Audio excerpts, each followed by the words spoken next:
Hello guys, welcome back to our channel. Kantara chapter 1 review. ఈ పాటికి మీరు చాలా రివ్యూస్ చూసుంటారు. నిన్న నేను ప్రీమియర్స్ మిస్ అయ్యాను. ఇంక ఈ రోజు మార్నింగ్ ఏటీఎం షోకి వెళ్ళా. నా ఎక్స్పీరియన్స్ చెప్పే ముందు నేను రాజ్‌బీ శెట్టి, రిషబ్ శెట్టి అండ్ రక్షిత్ శెట్టి గురించి చెప్పాలనుకుంటున్నా. వీళ్ళ ముగ్గురు కన్నడ ఇండస్ట్రీ ఒక మోసదారు నుంచి బయటికి తీసుకొచ్చిన డైరెక్టర్స్ కమ్ యాక్టర్స్. ఆడియన్స్‌కి మంచి సినిమాటిక్ ఎక్స్పీరియన్స్ ఇవ్వడానికి చాలా కష్టపడతారు. ఇన్‌ఫాక్ట్ ఇష్టపడి వర్క్ చేస్తారు. మోరోవర్ ఆడియన్స్ లైట్‌గా అయితే తీసుకోరు. ఎక్కడ ఏ చిన్న విషయంలోనూ కాంప్రమైజ్ అవ్వకుండా ప్రతి దాన్ని డీటెయిల్‌గా క్రియేట్ చేస్తారో, అందుకే నాకు వీళ్ళంటే కొంచెం రెస్పెక్ట్ ఎక్కువ. ఈ మూవీ ట్రైలర్ చూసాక నాకు పెద్దగా ఏమి అనిపించలేదు. జస్ట్ ఓకేగా అనిపించింది.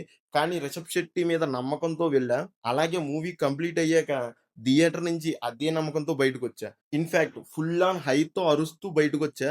రాసి పెట్టుకోండి, ఇయర్‌లో పక్కాగా 1000 క్రోర్స్ కొట్టే బొమ్మిది. అండ్ మిగతా రివ్యూస్‌లో ఏం చెప్పారో నాకు తెలీదు. కానీ అవేమీ పట్టించుకోకుండా థియేటర్స్‌కి వెళ్ళండి.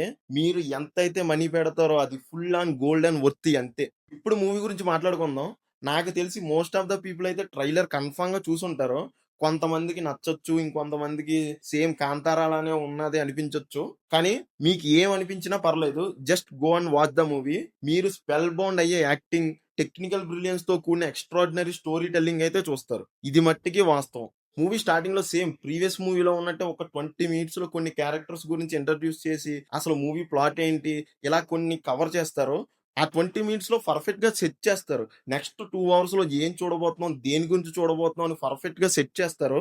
ఇంకా మనకి జస్ట్ ఈ 2 అవర్స్ ఎక్స్పీరియన్స్ చేయడమే. ఆ విజువల్ వండర్ ని అక్కడక్కడ ట్విస్ట్లు హైలు ఉంటాయి. ఆ హైస్ అయితే నెక్స్ట్ లెవెల్ లో వర్క్ అయ్యాయి నా వరకు.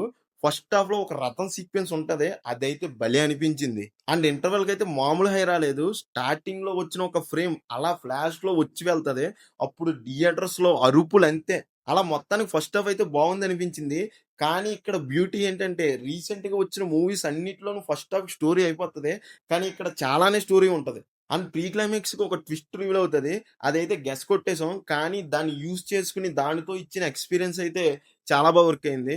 చెప్తున్నా, లాస్ట్ 40 మినిట్స్ అయితే థియేటర్ మొత్తం పూనకాలతో ఊగిపోయింది. ప్రీ క్లైమాక్స్ అండ్ క్లైమాక్స్ కి వచ్చే హైస్ కి అయితే చచ్చిపోతానేమో అనిపించింది. అండ్ ఇంకోటి, కాంతారా మూవీలో ఉన్న సిమిలర్ ట్రోప్స్ అయితే ఉంటాయి. లైక్ దేవుడు, ఆ అడవి, వాళ్ళ ఆచారాలు ఇలా కొన్ని ఉంటాయి. కానీ ఈ మూవీలో వాటితో పాటు ఇంకా కొన్ని క్యారెక్టర్స్ ని ఇంట్రడ్యూస్ చేస్తారు. లాస్ట్ మూవీలో 2 గణాల గురించే తెలుసు. ఈసారి ఇంకొన్ని చూపిస్తారు. అండ్ అలాగే ఇంకో ట్రైబ్ గురించి కూడా చూపిస్తారు. నాకు మూవీ మొత్తానికి మైనస్ అనిపించింది. స్టార్టింగ్ 20 మినిట్స్ లో చెప్పే ఇన్ఫో చాలా ఎక్కువగా ఉందనిపించింది. దాని మూలంగా చాలా మందికి అర్థం కాదు. అంటే అక్కడ చాలా క్యారెక్టర్స్ నేమ్స్ అవి కొత్తగా ఉండడంతో కన్‌ఫ్యూజ్ అవుతారని నా ఫీలింగ్. అండ్ అలాగే స్క్రీన్ ప్లే చాలా వరకు సేమ్ లాస్ట్ మూవీలో ఉన్నట్టే ఉంది. అది కొంచెం బాగా రాసుకునుంటే బావుండనిపించింది. అంతే, ఇంకేం లేవు. ఇంకా టెక్నికల్‌గా అయితే మనం చెప్పాల్సిన పనైతే లేదు. మూవీ మొత్తానికి ఒక్కటంటే ఒక్క ఫ్రేమ్‌కి కూడా మనం పేరు పెట్టలేం. ఆ రేంజ్‌లో ఉంది క్వాలిటీ అయితే. ఆ టైగర్ వీఎఫ్ఎక్స్ కూడా పర్ఫెక్ట్‌గా ఉంది. డీటెయిలింగ్ కూడా చాలా అంటే చాలా బావుంది. ఫైట్ సీక్వెన్సెస్ కూడా చాలా చాలా బావున్నాయి. బీజీఎం అయితే నెక్స్ట్ లెవెల్‌లో కొట్టారు. సాంగ్స్ అయితే 'కొండదేవర' సాంగ్ అయితే చాలా చాలా బావుంది. మూవీలో ఉన్న ఎమోషన్ ఎలివేట్ చేయడానికి బాగా యూజ్ అయింది అనిపించింది. ఇంకా పెర్ఫార్మెన్సెస్ విషయానికొస్తే ఒక్కటే చెప్తున్నా, రిషబ్ శెట్టి శివతాండవమే. అండ్ రుక్మిణి వసంత్ యాక్టింగ్ కూడా చాలా చాలా బాగుంది. సప్త సాగరాలు దాటి తర్వాత ఒక మంచి క్యారెక్టర్ పడింది అనిపించింది. అండ్ మిగతా యాక్టర్స్ అందరూ కూడా వాళ్ళ బెస్ట్ ఇచ్చారు అనిపించింది. లాస్ట్ కి ఒక్క ముక్కలో చెప్పాలంటే, కాంతారా మూవీ మీకు నచ్చిందా? అయితే ఈ మూవీ కూడా వెళ్ళి చూసేయండి, కన్ఫామ్ గా నచ్చుతుంది.